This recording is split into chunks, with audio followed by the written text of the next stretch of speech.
Y el 27 de marzo, el Tribunal Supremo Electoral dio el banderazo de salida a la campaña electoral del 2023, donde se van a elegir presidente, vicepresidente, 340 alcaldes y consejos municipales, representantes al Parlamento Centroamericano y 160 diputados y diputadas al Congreso de la República para el periodo 2024-2028. Y bueno, 126 diputados buscarán la reelección en los comicios programados para el 25 de junio. Eso quiere decir que el 78% de los actuales legisladores quieren regresar a ocupar de nuevo una curul el 14 de enero del próximo año. Además, otros 3.046 candidatos y candidatas fueron inscritos por el TSE para competir por las diputaciones al Congreso de la República. Y hoy arrancamos en Punto de Encuentro con Benkei Kim y durante las próximas semanas vamos a estar entrevistando a algunos de los candidatos y candidatas al Congreso de la República y algunos puestos de elección popular. Así que nos da muchísimo gusto hacerlo con dos candidatas mujeres. Están con nosotros Sandra Morán, candidata a diputada por el Departamento de Guatemala, por la coalición WINAC-URNG, y Sandra ya fue diputada en una legislatura anterior, y Alejandra Méndez, candidata a diputada por el Distrito Central del Partido Cabal. Así que muchísimas gracias a ambas por estar con nosotros y muy buenas noches. Muy buenas noches a todos y saludos a toda la audiencia. Muchas gracias. Yo quisiera empezar haciéndole la misma pregunta a las dos y pidiéndoles que pudiéramos ser bien concretas en la respuesta. Hay dos funciones esenciales en términos de hacer una diputación: el tema de la legislación y el tema de la fiscalización.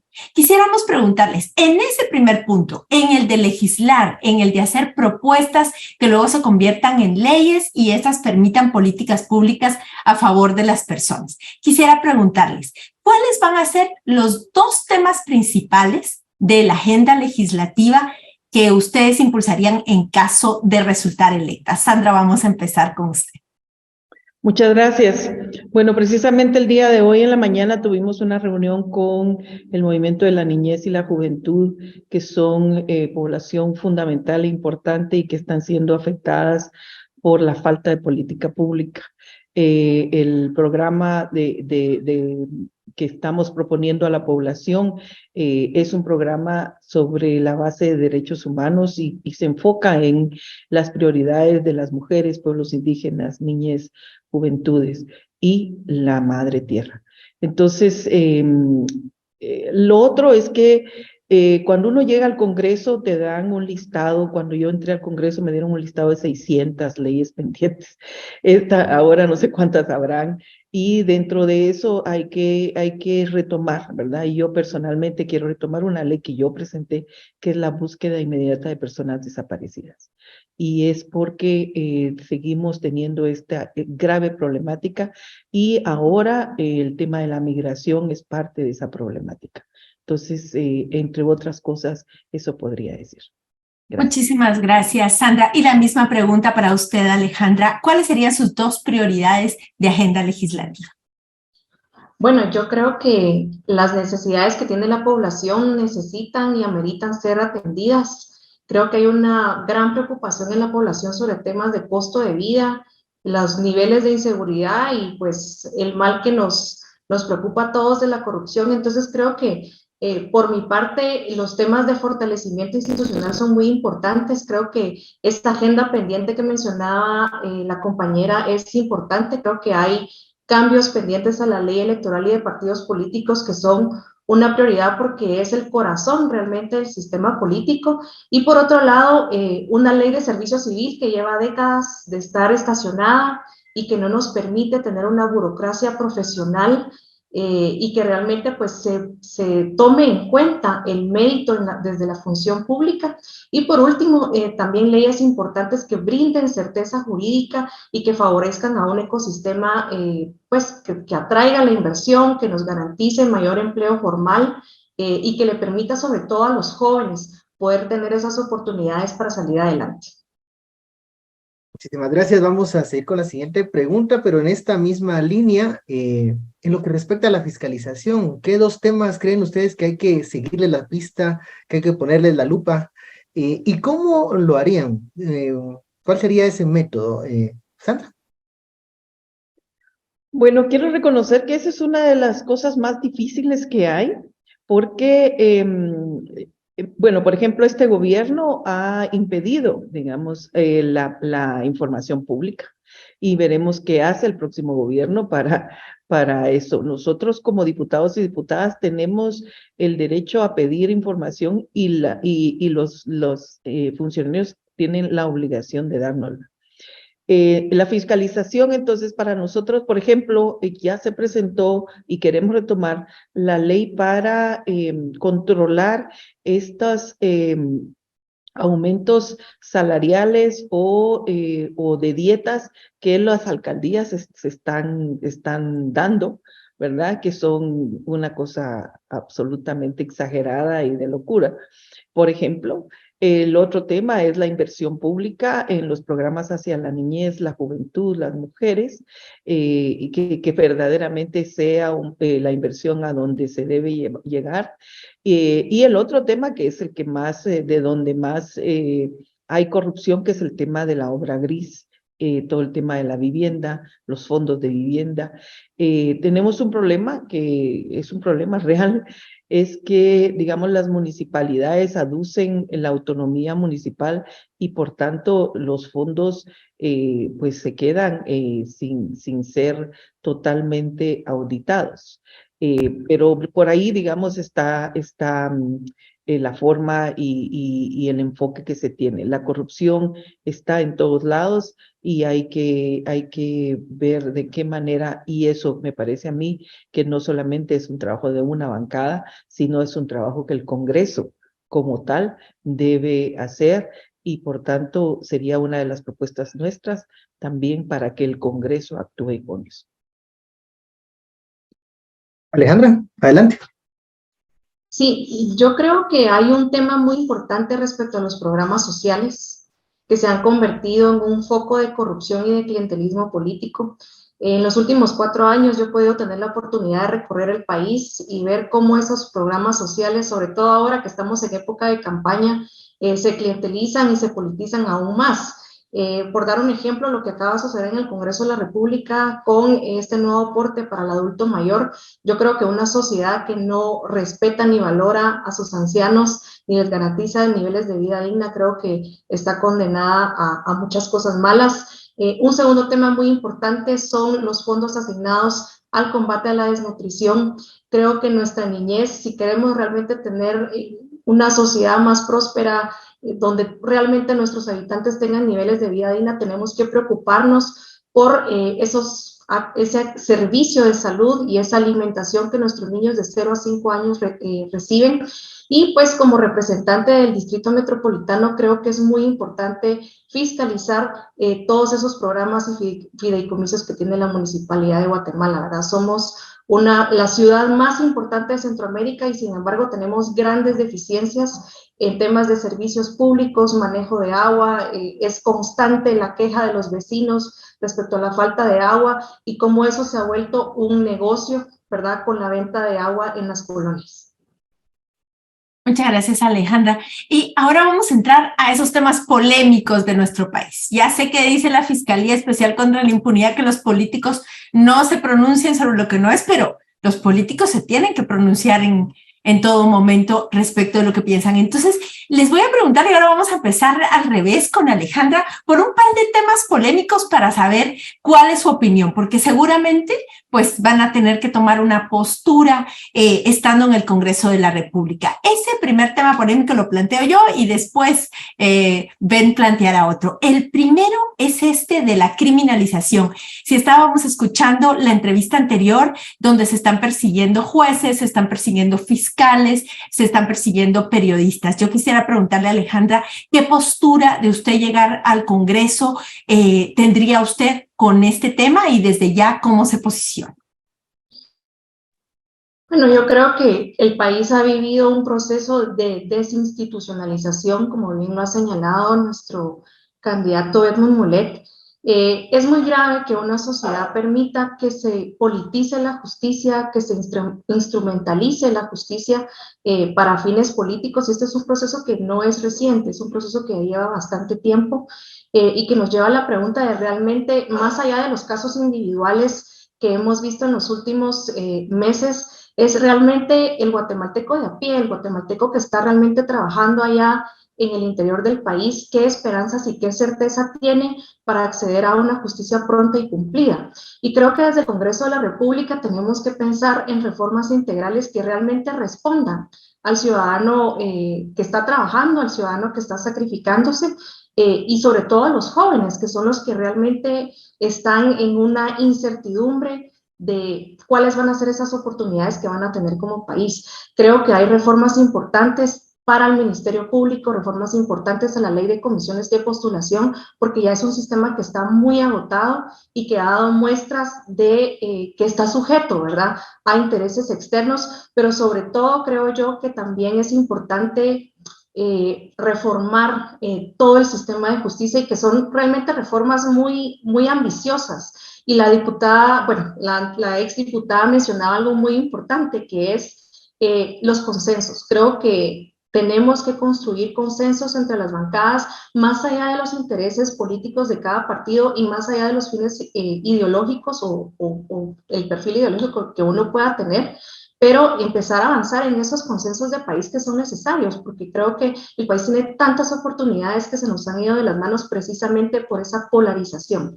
Y creo yo que es clave que desde el Congreso podamos impulsar esas reformas que nos permitan realmente dar pasos para salir adelante. Gracias, Alejandra. Sandra, el posicionamiento de la bancada WINAC-URNG y el suyo propio. Bueno, nosotras y la bancada actual se ha posicionado frente a la denuncia y por cierto, la solidaridad con jueces, con fiscales, con periodistas que están en el exilio y que están siendo también capturados y llevados a la cárcel. Lo que vemos es que no son procesos de justicia, sino es el uso de la justicia para la venganza. Entonces, la cooptación que tiene el Estado está siendo utilizada para esta captura total de una dictadura corporativa, que así la estamos mencionando. Nosotros leemos estas elecciones como fundamentales para, uno, evitar que esto continúe, dos, atender las necesidades que este país requiere, que la mayor parte de la población requiere, y tres, la posibilidad de avanzar, porque hasta este momento el Congreso, por ejemplo, se ha constituido en un bloqueo, por ejemplo, para el avance de derechos. Entonces, un bloqueo y además una institución que utiliza su poder, el poder de la mayoría para imponer un proyecto político que solo le sirve a esta dictadura corporativa. Por tanto, por eso es urgente que la población se dé cuenta de que la mayor parte de partidos políticos que ahora están en contienda han sostenido y mantenido esta alianza criminal y este pacto de corruptos, y que vean que los pequeños, los partidos pequeñitos, aquellos que no nos vemos mucho porque no tenemos muchos recursos y porque las redes y la comunicación no necesariamente está de manera equitativa. Por eso necesitamos que revisen.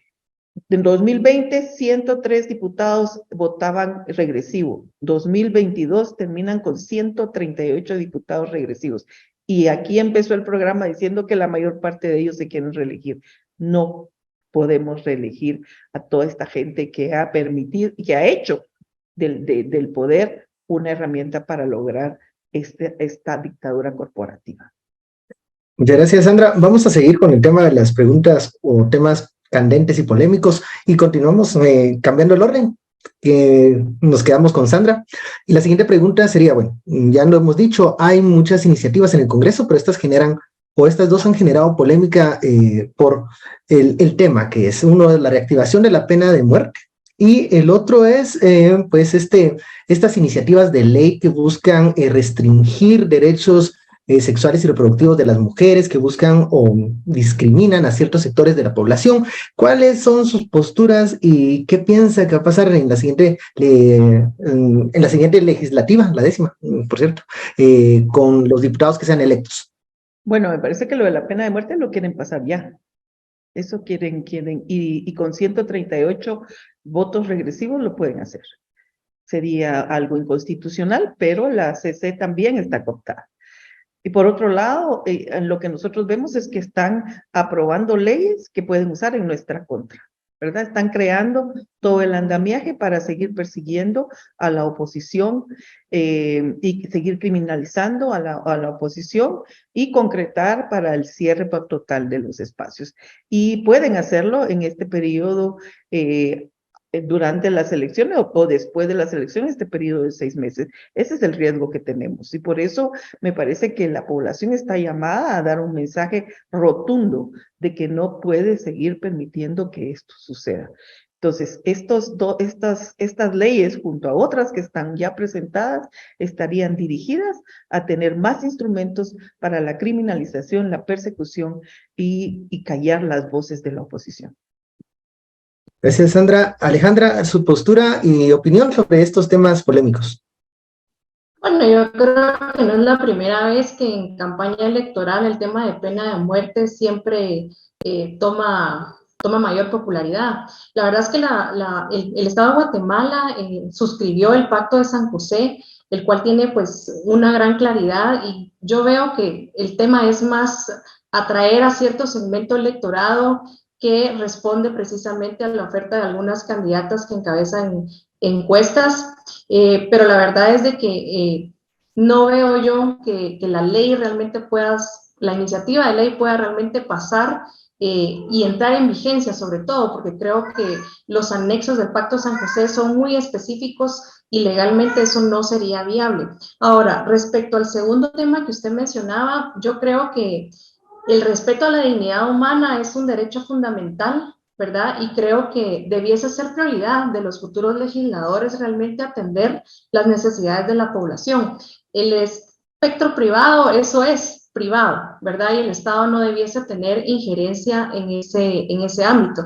Asimismo, pues nuestro propio Código Civil y nuestra propia Constitución, el Código en el artículo 78 y la Constitución en el artículo 47, establecen específicamente sobre la importancia del matrimonio, ¿verdad? Y el tema de la protección de la familia. Entonces yo creo que si vamos a hablar de familia y de niñez y de juventud, creo que el Estado tiene elementos ahí pendientes que se circunscriben a garantizar realmente un sistema de salud digno, garantizar un sistema de educación que responda a las necesidades de nuestros niños y de nuestros jóvenes, y creo que los legisladores debiésemos preocuparnos por esos aspectos básicos y dejar los aspectos de vida privada en el ámbito precisamente privado.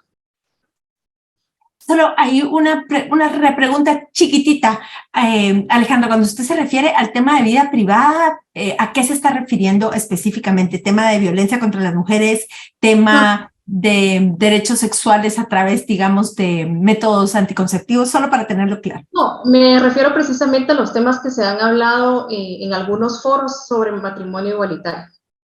Perfecto. Sandra, un minutito solo para ver sobre ese tema precisamente, matrimonio igualitario, derechos sexuales y reproductivos de mujeres.